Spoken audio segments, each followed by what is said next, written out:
말씀 듣는 순간에 인생 문제 해결되고 개인 문제 해결되고 오늘 하나님과 시원한 소통이 있게 하여 주옵소서. 우리 한번 통성으로 기도합니다. 왕 되신 하나님, 오늘도 하나님 이 여름에 주님을 바라봅니다. 소망의 주, 구원의 주, 오늘 우리 인도자 되신 주님, 이 시간에 축복하여 주옵소서. 터치하여 주옵소서. 주의 영으로 오늘 우리를 만져 주옵소서. 피 묻은 손으로 주님 우리를 새롭게 하여 주옵소서. 주의 능하신 손으로 붙들어 주옵소서. 이 시간도 주님 어린 양의 피 뿌린 옷을 입혀 주옵소서. 예수님의 이름으로 기도합니다. 아멘. 나라와 권세와 영광이 하나님께, 이런 제목입니다. 여러분, 이 본문은 누가복음에는 등장하지 않습니다.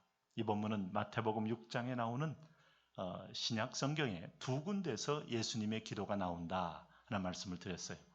그 중에서 마태복음이 좀 구체적인데, 이게 괄호로 해서 나라와 권세와 영광이 아버지께 영원히 있사옵나이다 하는 마지막 찬양으로 이루어져 있어요. 이 말씀을 보시면은 우리 이 주기도문의 기도가 무엇을 위한 기도인지를 더 선명히 보여주고 있습니다. 주기도문을 보면 약 7가지의 간구가 있습니다. 첫째는 하나님을 향한 간구, 그러니까 하나님의 뜻이 이루어지고 또 하나님의 이름이 거룩히 여김을 받으시오며 또 나라가 임하옵시며 하는 3가지의 기도가 있어요. 그것은 하나님의 십계명에서 하나님의 영광, 그의 이름을 망령되일 것지 않는 것과 똑같습니다. 인생의 우선순위를 분명히 보여줘요. 우리가 지금 먹을 게 절박해도, 병이 아파 지금 온몸이 불덩이가 되어서 고침받고 싶은 절박한 환경이 되어도 인생의 근본 문제는 하나님과 관계의 문제다 하는 걸 가르쳐주고 있어요. 그래서 하나님을 위한 기도, 하나님을 위한 영광이 먼저다 하는 겁니다. 다시 말하면 그것을 통하여 진정한 인생 문제의 모든 해결이 있다는 것을 가르쳐주고 있는 것이죠. 그런 다음에 우리는 우리의 필요를 따라 구하는 게 필요합니다. 그것이 뭔가 하면 우리는 죄 용서를 받아야 합니다. 그리고 하나님을 통하여 오늘 우리와 우리 죄를 사해 준 것까지 우리 죄를 사해 줘. 우리를 시험에 들지 말아야 합니다.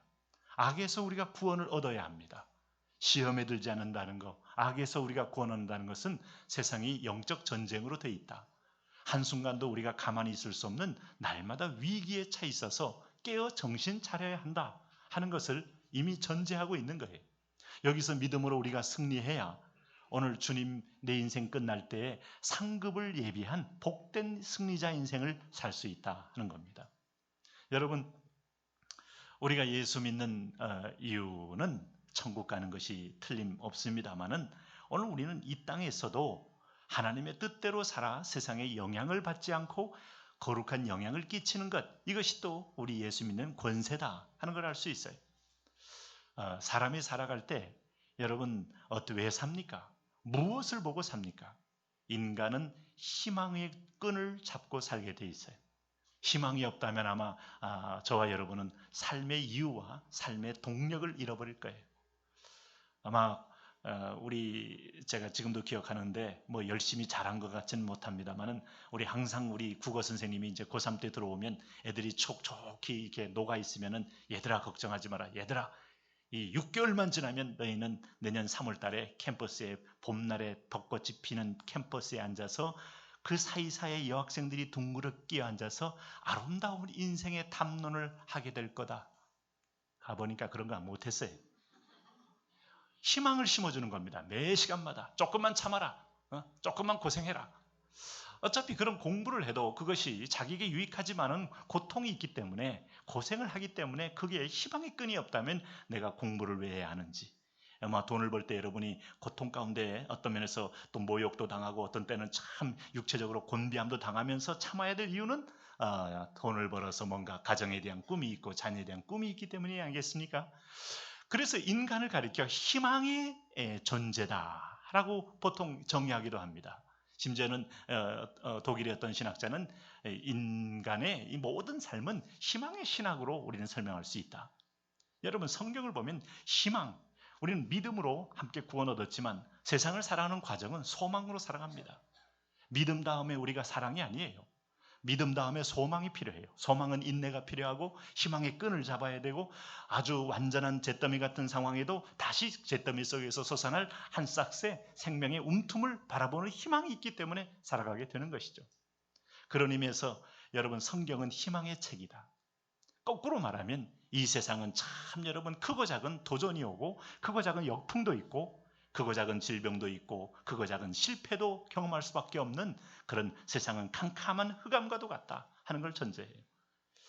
오늘 한국을 우리 젊은이들이 얘기할 때 뭐 그 헬조선 이런 말을 썼다고 하는데 언론이 썼는지 젊은이가 썼는지는 잘 모르겠지만 어쨌든 그 얘기가 유행이 되면서 정말 이 땅의 젊은이들에게 희망을 잃어버렸다는 사실이 가장 큰 고통이 되었다라고 말할 수 있습니다. 그런데 성경을 보면 아무리 절망의 상황일지라도 결코 절망할 수 없는 희망이 하나 있다. 그것이 뭔가 하면 오늘 본문에 나오는 세 가지의 기도 속에서 고백 속에 찬양 속에 나와 있는 거예요. 그게 뭔가 하면 첫째는 뭔가 하면 나라가 당신께 하나님의 나라는 확실한 여러분 하나님의 나라는 통치라고 말했어요. 하나님이 직접 다스리는 거라고 말했습니다. 하나님의 명령이 먹히는 곳이 하나님의 나라다. 흔히들 표현할 때 우리가 하와이든 괌이든 알래스카든 미국이라고 말하는 이유는 미국의 대통령 최고 통치자의 명령이 먹히는 곳이기 때문에 그래서 섬 하나 돌 하나도 마음껏 무단으로 침범하면 미국의 항공모함이 올 수도 있는 그런 미국의 보호를 받고 있는 나라이기 때문에 오늘 우리가 하나님의 나라라는 것은 하나님의 통치가 임한다. 하나님의 영이 임하는 곳이다. 이 지상에서 아무리 사단이 활동을 하고 우리를 미혹하고 죄에 빠지게 하고 죄에 빠진 다음에 그 열매가 고통스러운 거지 죄 자체가 여러분 죄에 빠지는 순간은 사람들 몰라요. 쾌감이기 때문에 빠집니다. 그러나 빠지고 나면 그 고통스러운 그 죄의 열매는 고스란히 자기와 자기 가족에게 떨어질 때 인간은 비명을 지르게 돼 있어요. 그럴 때 여러분 오늘 우리가 그 가운데 살 수 있는 희망은 용서의 신학이요 긍휼의 신학이요 다시 주님이 손을 내뻗는 그 희망의 손 때문에 붙들고 살아 일어나는 거예요. 그러니 보면 우리가 이 지상에서 사실은 가난하기도 하고 항상 인생의 평생 을이 되기도 하고 때로는 심지어 질병도 있고 제가 이제 북한 사람들 얘기를 좀 쭉 들어보면 어떤 분은 그런 얘기를 해요. 그러니까 자기도 평범한 가정에 태어나고 싶었지만 아버지가 일찍 병 때문에 이렇게 그 병 때문에 고통 가운데 아버지가 이게 무너지기 시작하니까 집안이 또 무너지고 그래서 자기는 약을 구하기 위해서 중국을 왔다가 결국 아버지는 죽고 오빠도 그 돌격대를 가면 열심히 일해서 그 의대를 가려고 했더니 그 돌격대의 그 일이 너무 과로해서 병을 얻어서 그만 젊은 나이에 죽게 되고 온 집안이 막 쑥대밭이 된 거예요. 내 인생 왜 이러냐. 근데 자기는 그 아버지 약을 구하기 위해서 중국에 왔다가 결국 중국 남자에게 돈으로 팔려지는 그런 그게 이제 인신매매 겸해서 이제 중국 시골 남자에게 결혼하는 겁니다.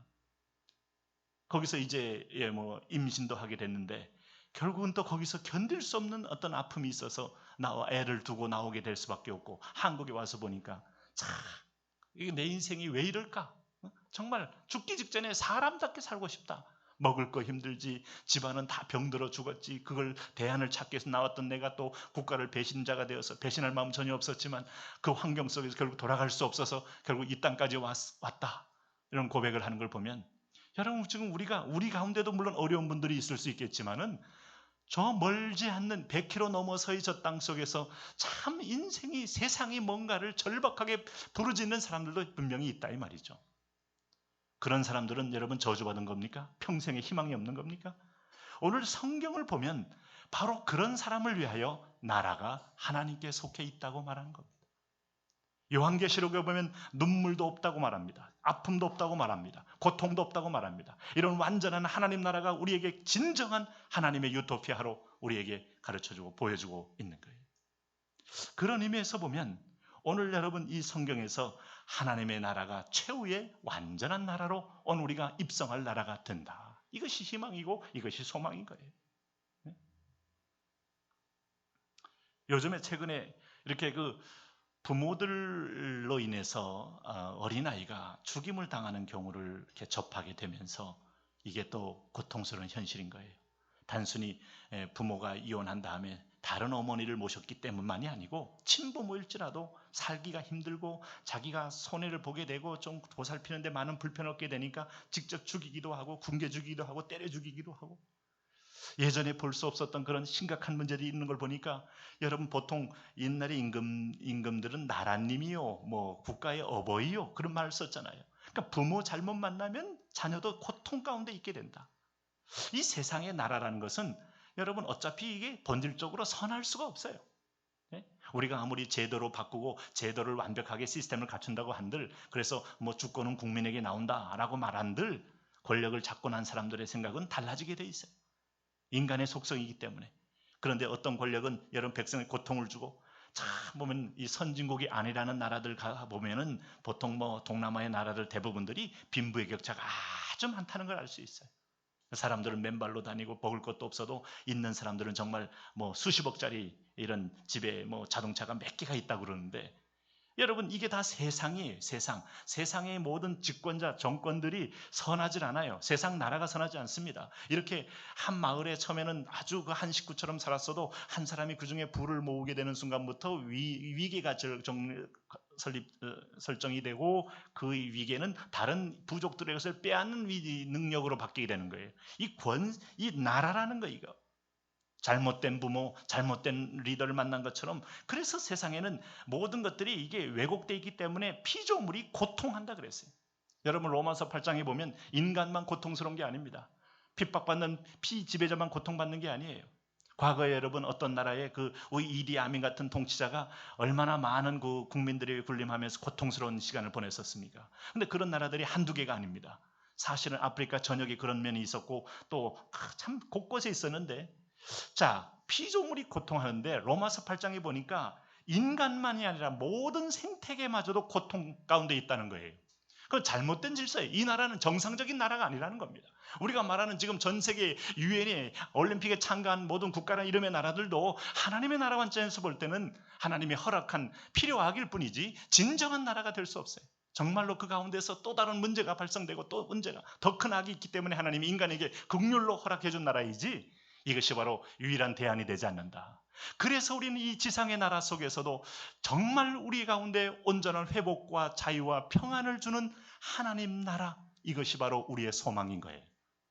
여러분 예수님이 와서 주신 메시지는 하나님 나라였다는 걸 아시잖아요. 사도 바울이 그 메시지를 받아서 그는 열심히 평생을 헌신하며 전도한 것은 하나님 나라입니다. 하나님이 다스리는 나라, 하나님이 통치하는 나라. 하나님이 처음에 에덴에서 그 나라의 첫 번째 모습을 보여줬어요. 하나님이 피조물을 만들고 특별히 그 중에서 뭐 땅과 하늘과 바다의 모든 생물을 만들고 그리고 사람까지 만들어 놓은 다음에 하나님의 마지막 그의 모든 피조물을 향한 고백은 그거였어요. 보기에 참 좋았더라.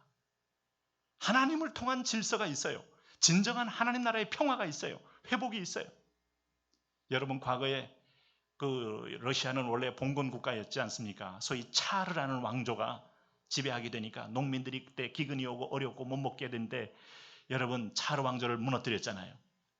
그러고 나서 여러분 볼셰키비 혁명을 통해서 공산주의라는 세상 평등주의 사상이 나오면서 인류에게 있어서 일순간에 퍼진 이데올로기 가운데 이런 말 이렇게 빨리 퍼진 이데올로기가 있었습니까? 열광했잖아요.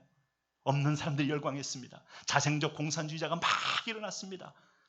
예, 붉은 깃발을 흔들 때마다 가슴이 뛰었습니다. 드디어 유토피아는 오고 있다. 드디어 세상에 압제하고 압제받는 세상이 아닌 평등 사회가 오고 있다. 여러분 그런데 그것은 또 다른 철저한 한 사람을 위한 압제의 새로운 시스템을 만드는 것이었지 그 실험은요 70년도 되지 않아 완전히 무너지며 순식간에 사라진 이데올로기가 된 걸 보면 그것도 여러분 우리가 기대할 나라가 아니다. 우리가 기대할 나라, 오늘 세상에 피조물이 고통 가운데 있는데 진정한 질서가 회복되는 나라, 하나님 제일주의의 나라, 진정한 창조주를 창조주의 자리로 모시는 나라. 할렐루야. 당신의 가정에서 당신의 인생 속에서 진정한 회복이 있는 거룩한 질서가 있는 회복되는 것, 이것은 여러분 내가 어떤 액션을 취하고 어떤 노력을 하는 것 이상으로 이것이야말로 시급한 회복의 첫 번째 해야 할 일인 거예요. 네. 이번에 우리 40명 정도가 이제 미얀마도 갔다 왔지 않습니까? 뭐 기간은 뭐 짧아요. 한 것을 보면. 근데 이제 제가 가서 보니까 거기에서도 참 이제 뭐 우리는 상대적으로 항상 우리 기준을 보고 아유 이 나라 못 산다, 이 나라 좀 힘들게 산다라고 하지만 늘 그렇지 않잖아요. 가면은 그저 그 사시는 분들은 나름대로 만족이 있고 나름대로 행복도 있고 나름대로 하지 않습니까? 근데 한 가지 특징은 양곤이라는 도시에 이게 수돗물이 없어요. 수돗물이 전부 다 파이프 다 지하수를 뚫어서 그냥 아파트를 만일 하는 데는 아파트 업자가 뚫어야 되고 개인집은 개인이 뚫어야 되고 그러니까 물 제대로 먹는 그 물을 280m를 파야 먹을 물이 나온답니다. 그 이전에는 물이 나오는데 다 오염된 물이라는 거예요. 근데 능력만큼 파니까 100m 파고 200m 파고 끝나버리니까 먹고 나서 물이 다 보면 이게 다 장티푸스가 되고 이게 뭐 질환이 되고 하니까 평균 수명이 60세, 60세. 우리는 물은 그렇게 안 드시잖아요. 물은 다 정수해서 아리수를 드시잖아요. 그걸 드시니까 우리는 85세가 넘잖아요. 평균 수명이 요즘. 그래도 우리는 막 못 살겠다 아우성치고 헬 뭐 이런 소리를 하고 있지 않습니까? 근데 그분들은 별로 그런 의식도 없어요. 갈 땐 가는 거고. 근데 여러분 그 우리 안내한 분이 그런 얘기 하는 거예요. 요거 280m만 파면 200만 원 미만으로 할 수 있는데 3,000명이 먹고 산다는 거예요. 감동되는 분을 하시기 바랍니다. 할렐루야. 왜 아멘이 없어요? 나눔이. 그게 마을이 형성되고 그게 꿈이 되고 물을 마실 때마다. 그런데 그 모든 돈이 어디로 갔나 봤더니 우리가 마지막 올 때 그 절을 한번 돌았는데 거기 절 위에 황금인데 전부 진짜 황금이래요. 이렇게 지붕에 노랗게 그 덧칠한 건데 전부 황금인데 몇 톤 되는 황금들을 칠해놓는데 아마 그거 녹여가지고 이렇게 국가 발전에 기간 산업에 풀면 또 미얀마가 확 달라지지 않을까 하는 생각도 드는데 사람들은 거기에 뭔가 길이 있는 저런 보이면서 다시 보면 하나님 편에서 볼 때 그 중간 사이에 또 다른 우상을 향하여 모든 것이 그 위에 사망의 행렬에 선 사람을 볼 때마다 그 나라는 끊임없이 왜곡이 되니 꿈이 있고 희망이 없는 꿈도 희망 없는 나라가 돼버렸다.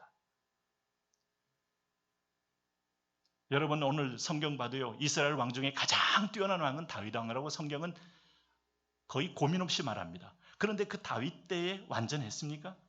결국은 그도 죄로 무너지고 그로 인하여 그 가족이 무너지고 그리고 자식이 반역자로 일어나면서 그 부모의 아비의 처들을 다 대낮에 통관하는 일이 벌어지면서 세상 나라라는 건 권력 앞에 부자도 나눌 수 없는 무시무시한 공포의 나라가 됐잖아요.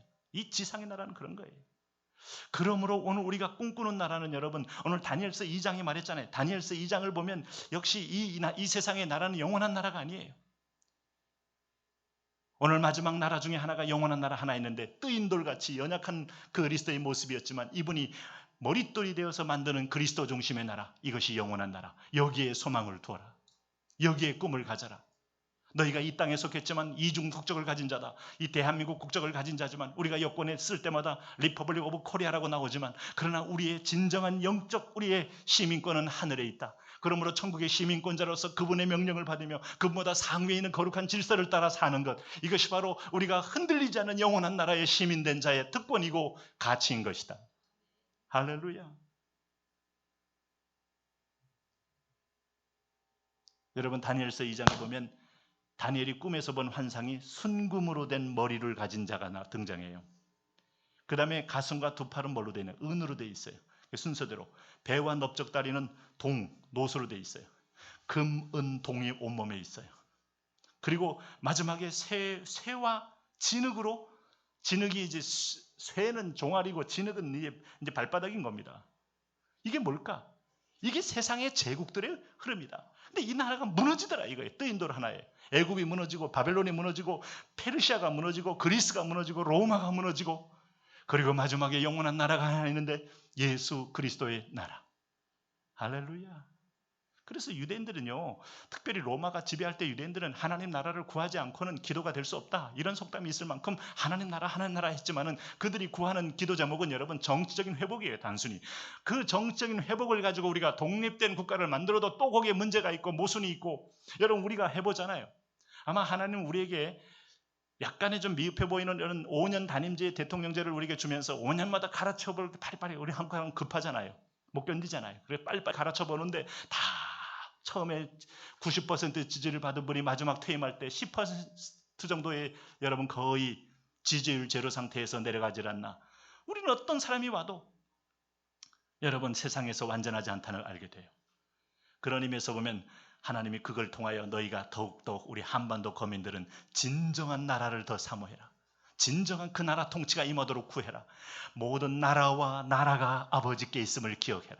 그리고 하나님은 그런 가운데서도 이 부족하고 이 미약하고 심지어는 이 대적적인 세력을 통해서라도 하나님은 그 사이에 그의 주권적인 손을 통하여 그 나라 확장하고 있다. 세상이 지상왕국되지 않습니다. 우리는 이 땅에 대해서 본질적으로 비관적이에요. 그러나 우리는 이 땅에 대해서 본질적으로 긍정적이에요. 왜 그런가 하면 이 부정적인 세상을 뚫을 그리스도의 나라가 확장되고 있기 때문에. 그리고 나서 이 곳곳마다 다 말씀이 증거됐을 때 오늘 주님이 오셔서 우리를 영원한 나라로 인도해 가실 것이기 때문에. 그런 의미에서 보면 이 나라는 어떻게 됩니까? 누가복음 16장 16절에 말씀한 것처럼 하나님 나라는 복음이 선포되어 사람마다 그곳으로 침범하게 된다. 다시 말하면 천국은 침노하는 자의 것이다. 그렇게 말하므로 이 나라는 오늘 우리의 영적 싸움을 통하여 세상 나라의 전부를 걸 것이냐 하나님 나라의 전부를 걸 것이냐 하는 가치관 싸움에 의해서 그 나라를 믿고 살아가는 사람들에 의하여 이 나라는 하나님의 역사로 인하여 확장되어 가는 것이다. 두 번째는요, 여기 권세가 있다고 했습니다. 권세. 여러분, 권세가 아버지께 영원히 있다는 겁니다. 나라와 권세는 본질적으로 같은 개념이 숨어 있어요. 권세는 뭡니까? 힘입니다. 힘. 쉽게 말하면 우리가 지상에서도 힘이 있습니다. 자, 우리 육체도 힘이 있어야 합니다. 허우대는 멀쩡해도 힘이 없으면 쓰러집니다. 네? 제가 그래도 20kg 되는 이 여행용 가방을 들고 5층까지 올라갈 힘이 있더라고요. 할렐루야.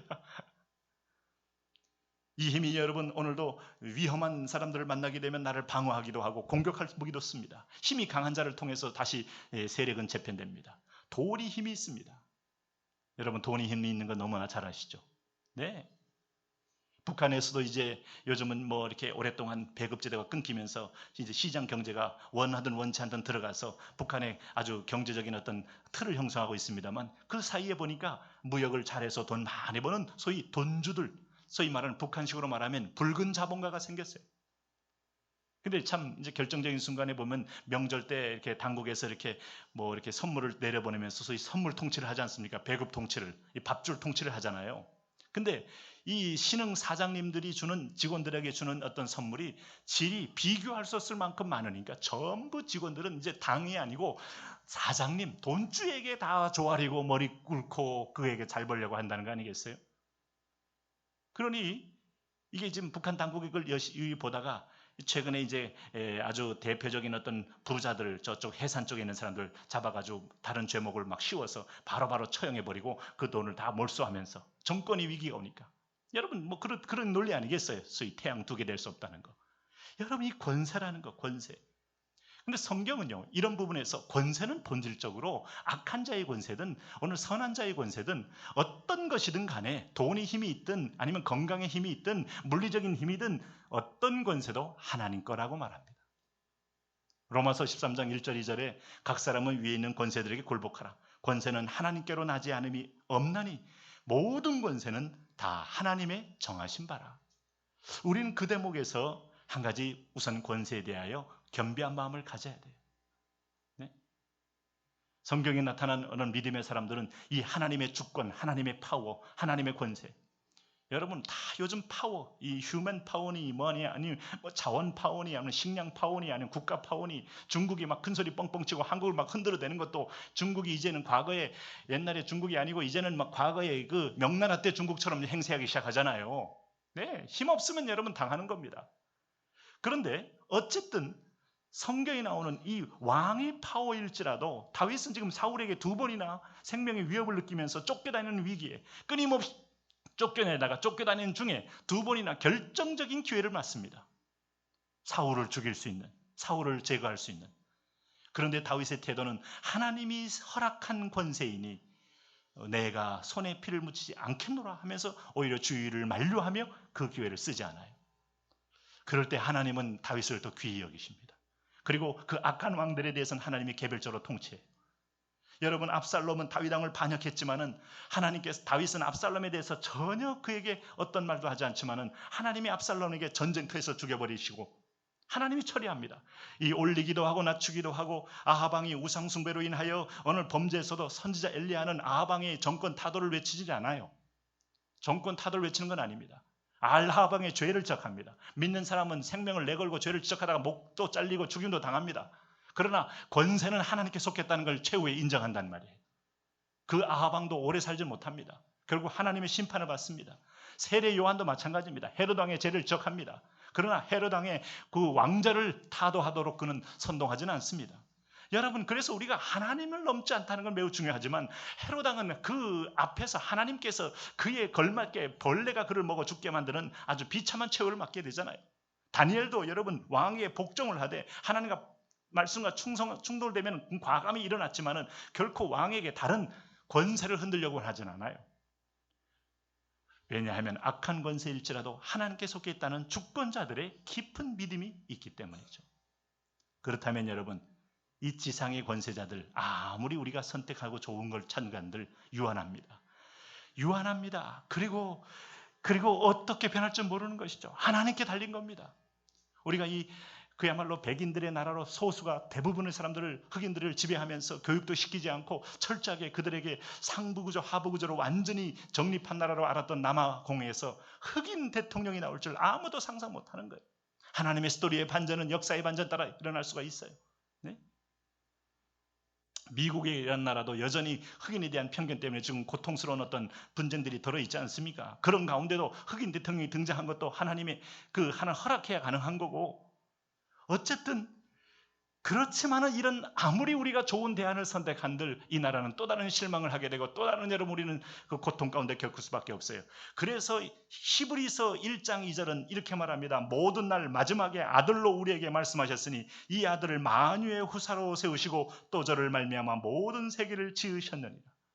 아들로 인하여 등장할 새로운 나라, 이게 우리의 유일한 희망입니다. 할렐루야. 여러분, 이 나라를 위하여 투자하는 걸 주저하지 마세요. 이 나라를 향하여 달려가는 걸 여러분 아까워하지 마세요. 할렐루야.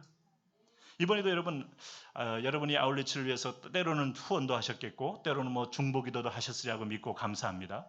그러나 또 이렇게 현장에 가서 이렇게 하신 분들은 고생만 했다고 생각할까요? 적어도 내가 오늘 아침에 쭉 얼굴을 뵈면서 더위에 지쳐오시는 분은 여러분들이고 뭔가 생기가 나서 들어오시는 분은 현장에 갔다 온 분들이. 물론 여러분, 은혜, 하나님의 일을 하는데 돈이 생기니까 뭐가 생깁니까? 건강에 위험, 뭐 바이러스가 등장한다, 댕기열이, 모기가 요즘 동남아에 다시 움직인다, 별소리 다 해도요. 그 하나님의 주권에 있잖아요. 우리가 조심도 해야 되지만 물론.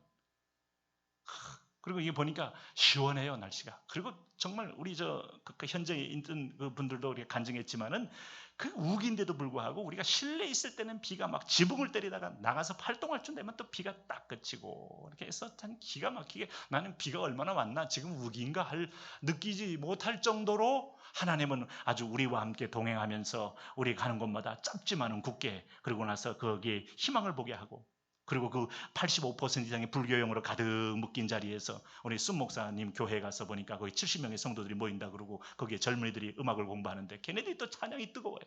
네? 그리고 거기가 또 한 20명 모이는 신학교의 그 학장과 그 젊은이들을 데리고 왔는데 찬송 부를 때 보니까 완전히 우리 한국에서 부르는 찬송이 아니에요. 너무 애들이 막 열정적으로 부르는 거예요. 그러니 그 사이를 뚫고 있는 희망의 줄, 그 사이에 통치가 임하는 하나님의 역사, 그 하나님 나라가 그 사이에서 드문드문 거룩한 하나님 빛을 비추고 있다는 걸 보게 되잖아요. 여기에 소망이 있잖아요. 할렐루야. 네? 여러분, 북한의 돈주들 계속 좀 처형당하고 있고 가만히 뒤에서 좀 그럽니다. 안전할 수 없어요. 네? 어떤 마을에서는 돈주가 하도 이 당국에 이제 또 돈도 잘 바치고 하니까 너무너무 그 사람을 인정해서 그 시당 비서를 세우려고 하니까 진짜 시당 비서가 자기 자리가 위급할 거라서 그 사람을 모함시켜가지고 그 사람을 처형시켜버렸다는 거 아니에요. 세상의 권세는 여러분 다 아무리 영화로워 보여도 그저 우리가 솔로몬의 영광을 알잖아요. 솔로몬이 여러분 최고의 지혜를 가졌습니다. 이 땅에 우리가 배우고 있는 영광들, 이 권세들, 네? 그렇지만 솔로몬이 가진 지혜, 솔로몬이 가진 어마어마한 금은 보화들, 근데 예수님이 오셔서 한마디 딱 던졌어요. 솔로몬의 모든 영광이 오늘 이 들에 핀 꽃보다도 못한다. 하나님이 먹이고 입히는 꽃보다도 못하다. 여기에 매이지 말아라. 여기에 목을 메고 사는 너희들아. 네? 그래서 시편 146편에도 인생을 살 때 오늘 이 지상의 권력자, 지상에 돈 있는 사람, 지상에 오늘 내 인생의 이 임명권자를 너무 두려워하지 말고 그 권세의 배후에는 진정한 권세자가 계시니 귀인들을 의지하지 말며 도림이 없는 인생도 의지하지 말지니 그의 호흡이 끊어지면 흙으로 돌아가서 그날에 그의 생각이 다 소멸하리로다. 오늘 여러분 진정한 권세자를 의뢰하시는 여러분 되시기 바랍니다.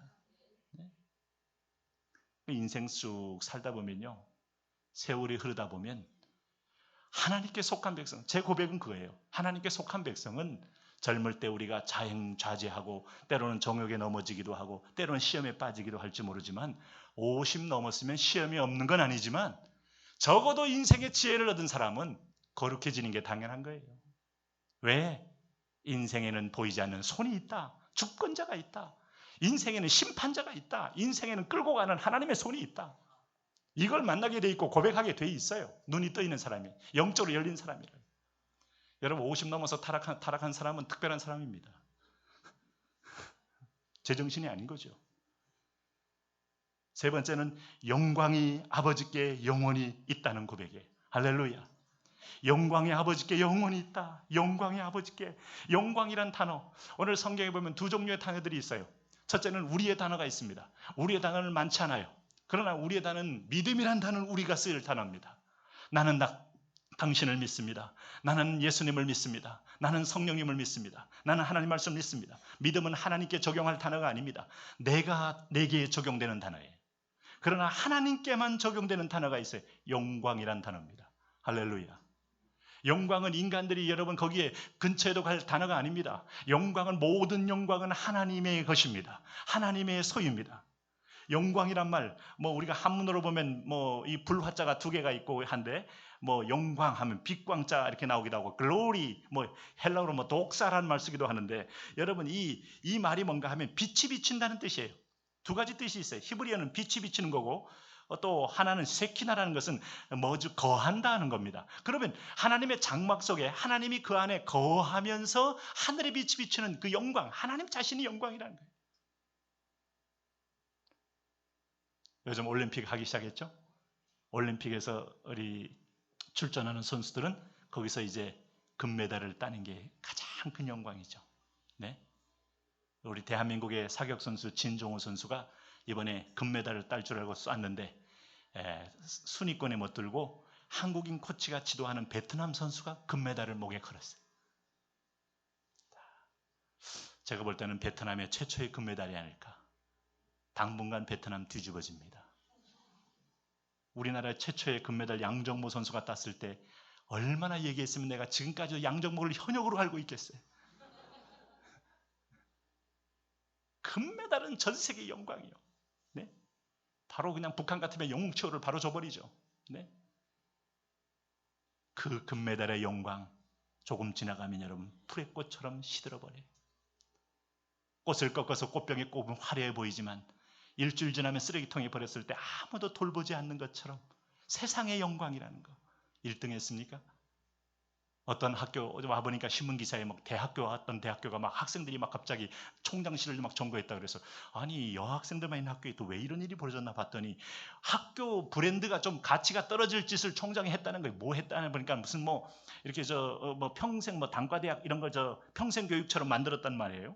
그것 때문에 우리 학교 나처럼 공부 잘해서 들어온 애들이 조금씩 그 이름에 손상이 간다는 거예요. 네. 못 견디는 겁니다. 내가 얻은 영광은 조금도 나눌 수 없어요. 내가 얻은 영광은 조금도 그 브랜드 가치를 당신과 쉐어할 수 없어요. 이건 여러분 젊은이든 늙은이든 성취한 사람일수록 그건 독점적으로 누리고 싶어요. 그런데 오해하지 마셔야 돼요. 절대로 그 영광은 우리 것 아니에요. 그리고 그 영광을 가져본들 가문의 영광처럼 디리리 영원히 집에 가문처럼 보존할 수 있을 것처럼 보이지만 세상은 그렇게 인정할지 모르지만 하나님의 나라는 일순간에 지나가는 그 나라 속에 보면 하나님은 그 영광의 가치를 치지 않습니다. 오늘 우리가 꿈꾸는 영광은 하나님 앞에서 상급의 영광이 진짜 영광입니다. 빛이 비쳤습니까? 오늘 여러분이 빛이 여러분 안에 들어와서 영광입니다. 그분이 드러납니까? 여러분이 가장 아름다운 영광입니다. 여러분은 하나의 성전입니다. 쉐키나는 하나님의 빛이 임할 때의 영광이에요. 이 영광을 알았던 모세는 하나님께 40일 동안 거하면서 하나님이여 당신의 영광의 빛을 보여주옵소서 그랬어요. 왜냐하면 세상에 빛이 없다는 걸 알고 있기 때문에. 근데 문제는 우리가 죄성이 있기 때문에, 죄가 있기 때문에 영광이 비춰주는 순간에 우리는 죽어버리게 말아요. 마치 6,000도 이상의 태양열을 가까이 가면 타버리고 말듯이 우리는 감당할 수가 없어요. 그래서 영광은 우리의 단어가 아니라는 거예요.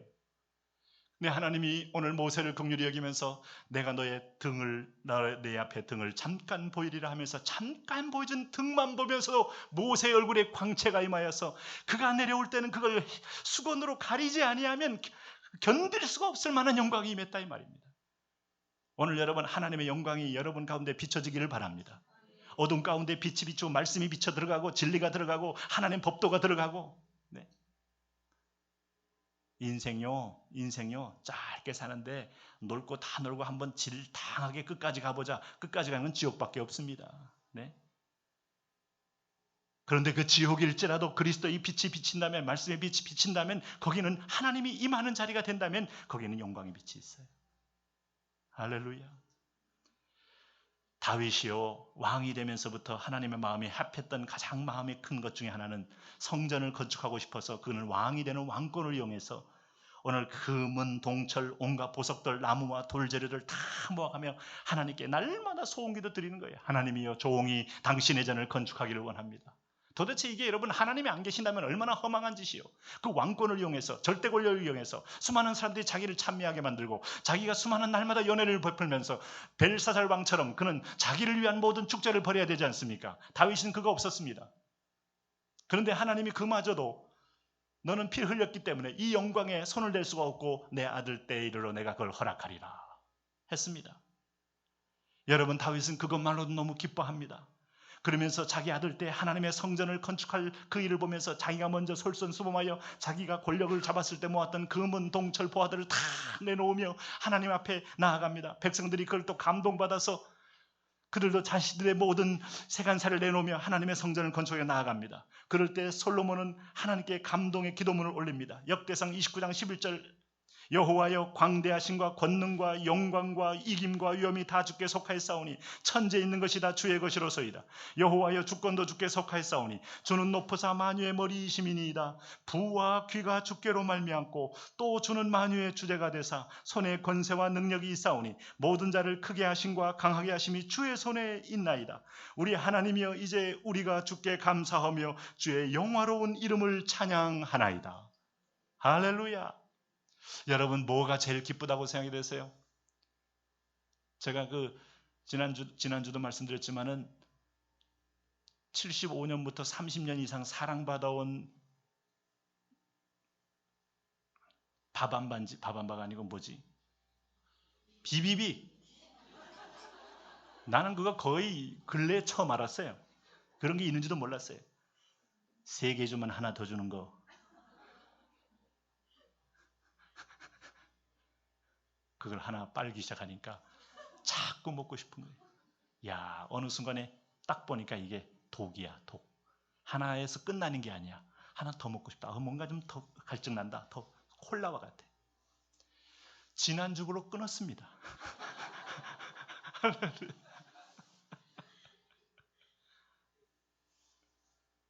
세상이 주는 이런 것은요, 한순간에 입이 샤한데 그 다음에 또 다른 걸 요구하며 계속적으로 나를 끊임없이 들고 오게 해서 결국 몸을 상하게 하는 이 세상 것. 그런데 여러분 이거에 있어서 내가 내 걸 위하여 먹을 때 행복하다고 느끼는 것도 분명히 있습니다만은, 근데 확실히 성경이 주는 것이 받는 거다, 복되다. 이거 여러분 이 유리벽을 넘지 못하는 신자들이 얼마나 많은지 몰라요. 그래서 절대로 못 줍니다. 움켜쥐고 있습니다. 평생도 움켜줍니다. 그래서 하나님의 영광을 전혀 경험하지 못합니다. 그런데 거기서 손을 풀고 오늘 다윗처럼 하나님께 하는 순간에 벅찬 감사예요. 하나님께 영광 돌릴 때 인생에 진짜 빛나는 걸 체험해요. 하나님께 헌신할 때 아름다운 걸 체험해요.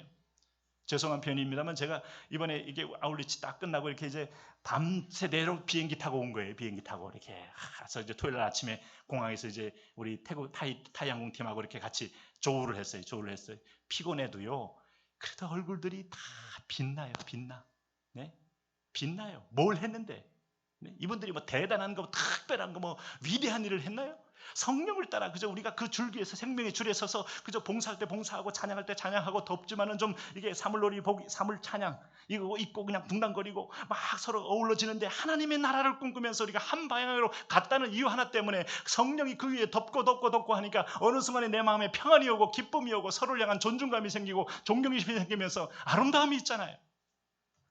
세상에 어디를 가도 여러분 서로를 향한 존경감이 생깁니까?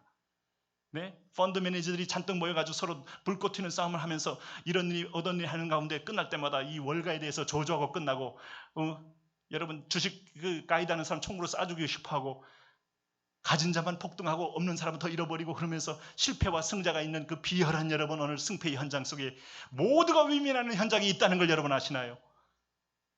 누구든지 작은 것만 해도 천국이 그런 곳이라는 맛을 약간 느끼게 되니까 빛이라는 건 소중한 거예요. 은혜의 빛, 긍휼의 빛이요 축복의 빛이요 그것은 내 투자한 비용을 뛰어넘는 은혜가 있잖아요. 하나님께 드릴 때 영광이 임하잖아요. 네, 우리는 오늘 엄홍길 히말라야 영화도 나왔잖아요. 히말라야 그분의 그 어록 가운데 그게 있어요. 저도 그 영화를 봤어요. 근데 그 영화 중에서도 마음에 와닿는 대사 중에 하나가 이제 그런 자꾸 한 말 중에 그거죠. 산은 정복하는 게 아니다. 산이 허락할 때만 잠깐 올라갔다 내려온 거다. 비바람이 풍랑이 절대로 교만한 마음 가진 자는 정복 못한다. 그건 오랜 산행을 한 사람의 마음의 결론이에요. 그가 신자든 아니든 전능자 앞에서 그는 벌써 미미한 존재임을 가각하는 거예요. 권세와 능력과 영광은. 그리고 정상에 올라가서는 빨리 내려야 한다. 오래 있으면 얼어 죽는다. 할렐루야. 그 어려운 걸 갔다 올라오면 14kg씩 빠진답니다. 이렇게 한번. 혹시 다이어트에 고민되는 분은 에베레스트, 히말라야, K2 등등이 올라갈 산이 있긴 합니다만 깊이 기도하고 가시기 바랍니다. 그렇군요. 하나님, 내가 당신을 인정하고 당신의 존영 앞에 무릎 꿇을 때 나도 영화로워지는 것이지 내가 그걸 오버하는 순간에 내가 벨사살 왕이 되고 헤롯이 되고 그 영광의 여호와께 영원히. 할렐루야. 우리 교회가 가는 방향에 우리 성도들이 가는 방향에 하나님의 영광을 드러내는 교회 되고 성도들 되고 그런 목사 되고 그런 하나님 지체들 되게 하여 주옵소서. 그렇습니다. 주님. 그 영광에 우리가 살고 영광을 위해 달려갑니다. 한 분 한 분 걸음걸음에 그 축복과 임재가 있게 하여 주옵소서. 오늘도 떡을 나누며 오늘도 잔을 나누며 하나님이 그리스도의 영광에 참여할 기회를 주시니 감사합니다. 나는 원래 흑암으로 가득 찼지만은 빛이 세상에 왔습니다. 빛이었습니다. 내게 비추었고 내가 그 빛의 포로가 되었고 내 가슴에 깊은 어둠을 여시더니 내 안에 들어와 비춰 주셨습니다.